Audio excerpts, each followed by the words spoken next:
Hi everyone, it's Christy and welcome to my YouTube channel. Today I am going to talk about how adults need to get their shit together. It's a serious topic I want to talk about, but it's also hopefully one of hope and full possibilities for us to heal the problems that are happening in this country.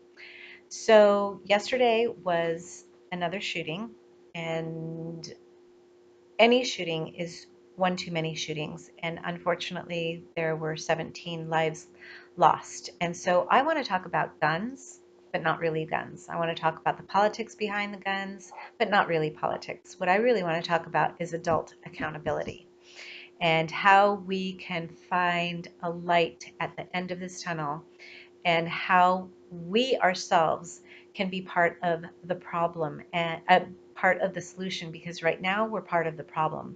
And quite honestly, adults are failing our children. And so we can point at the gun, we can point at the politics that, the legislation that keeps those guns accessible to people, which it's important to talk about. Don't get me wrong. It's absolutely important to discuss that. But unless we find the core of this situation, we are never going to solve it. And so I want to talk about what happens when we as human beings, as adults, work on our wounds and heal through those wounds, and what that looks like. So when you are on the path to evolve, right, to really grow and expand and become your biggest, most profound version of yourself, like the largest version of yourself, that your authentic truth. When you're on that path, you don't avoid the shadows, you don't avoid the wounds, and you go beyond the fear to go right in to those dark places.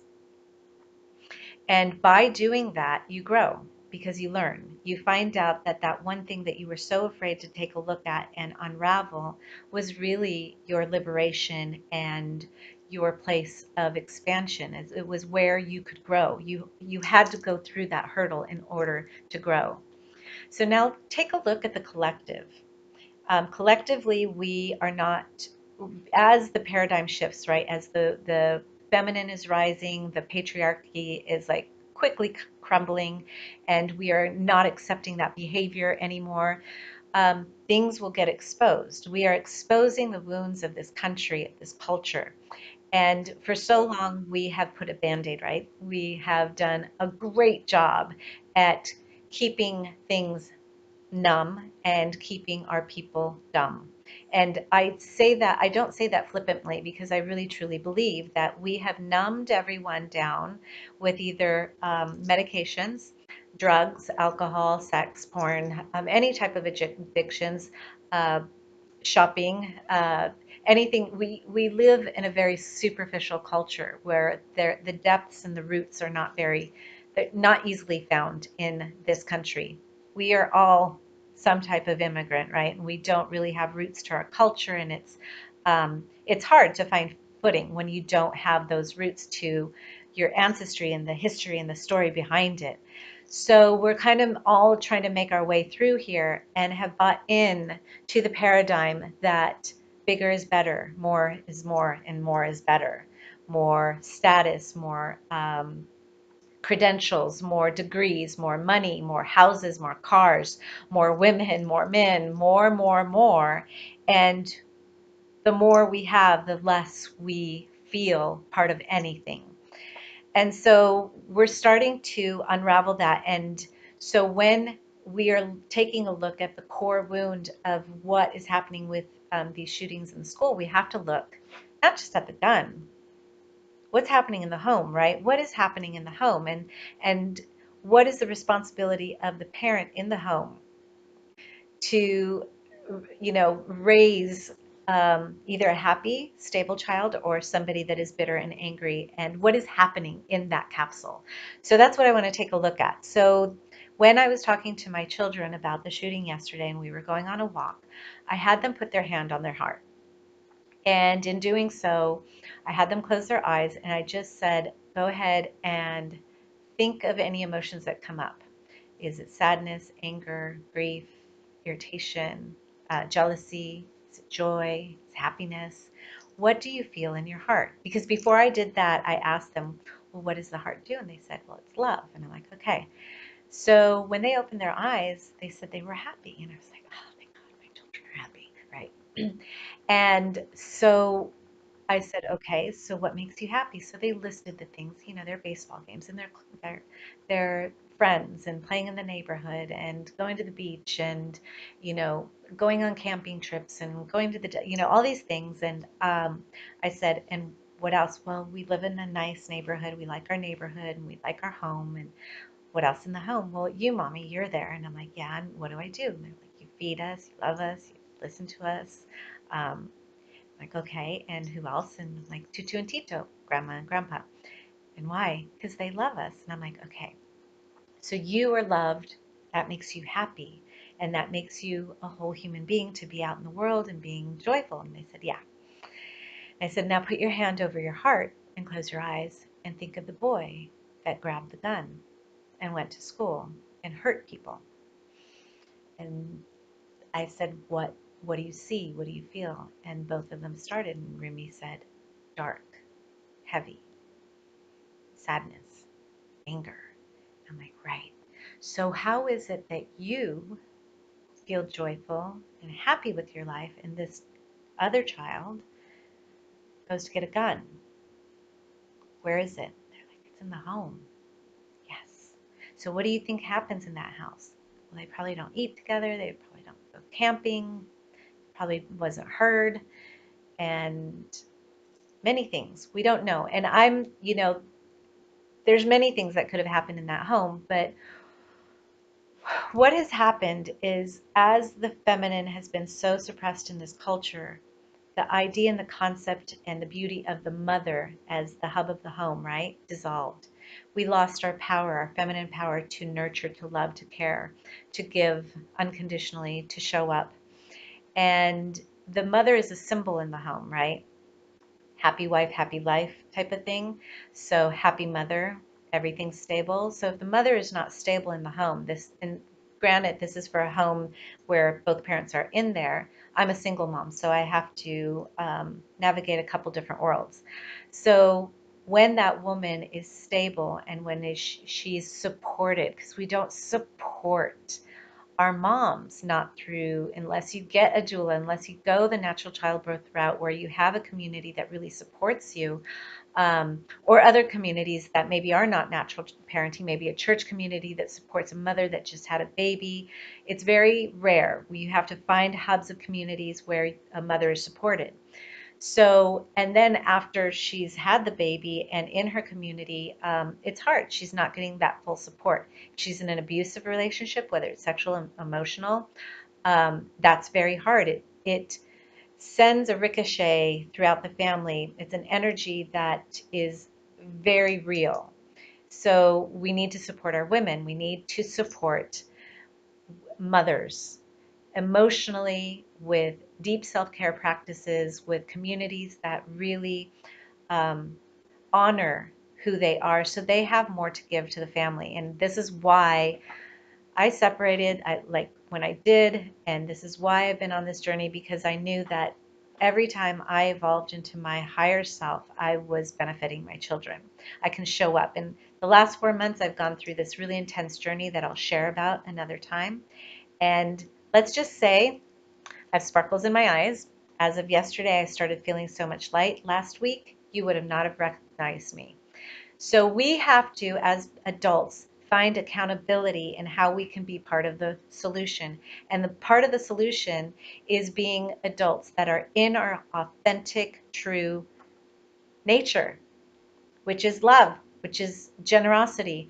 And that is going to happen when we do that deep inner work. We have to heal our hearts. We have to reclaim our souls. We have to do the shadow work. And the shadow work is basically looking at something that you don't want to look at, whether it was a relationship that ended and you never healed, whether it was a trauma in your childhood that you just ignored. I don't want to look at it. Because the number one thing when women come to me is they say, I don't want to do it because it's too scary. I'm like, it's scarier carrying this with you for another 20, 30, 40 years.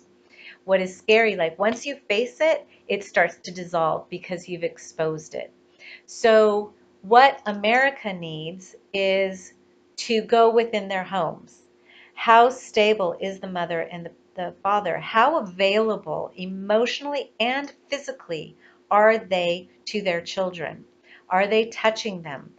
So much weird stuff with our own sexuality that I see parents that may have all kinds of loving intentions in mind.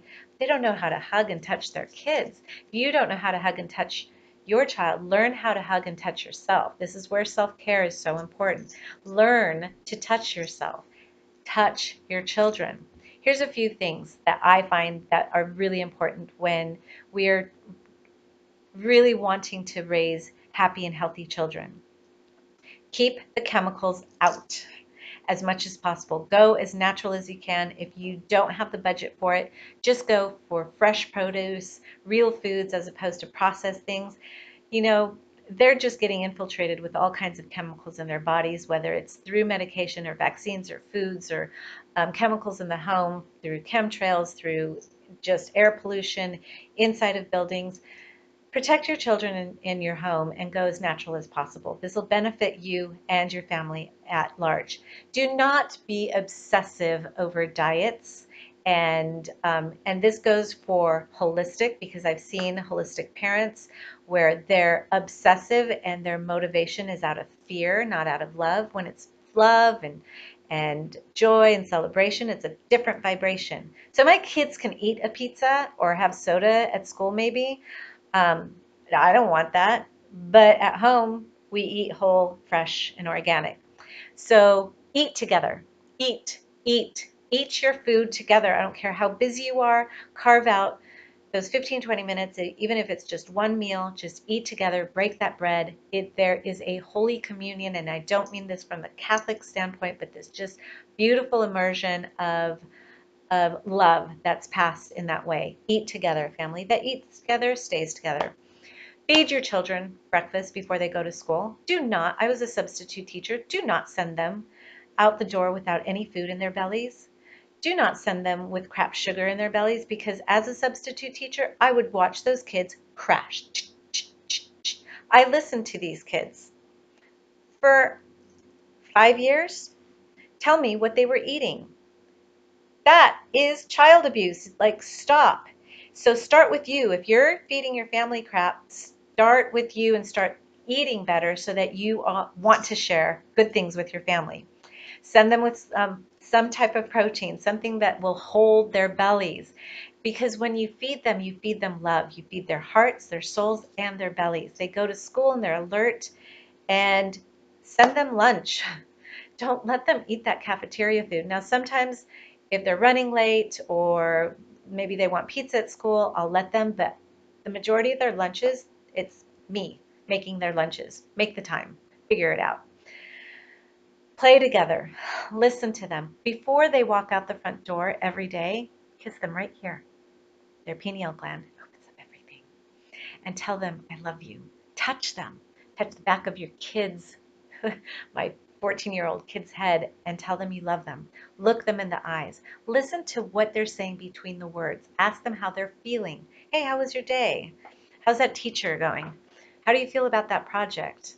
How did you like that basketball coach? Like, what did you feel? Like, get those feelings out of them and have an open door policy. Have an open door policy so that at any time, and tell the kids, no matter what happens in life, I will always have your back.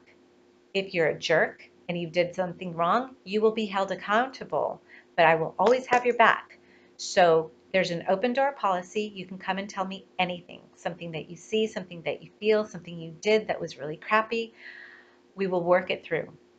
And so they know that. And that, you know what that does for them? It gives them a sense of relief. They don't have to hold it all themselves. With everything that they're up against, with all of this political crap, with what's going on in the world, with the education standards as they are, with the quality of teachers that we have out there that are not happy, social media, they want to know that the home is safe.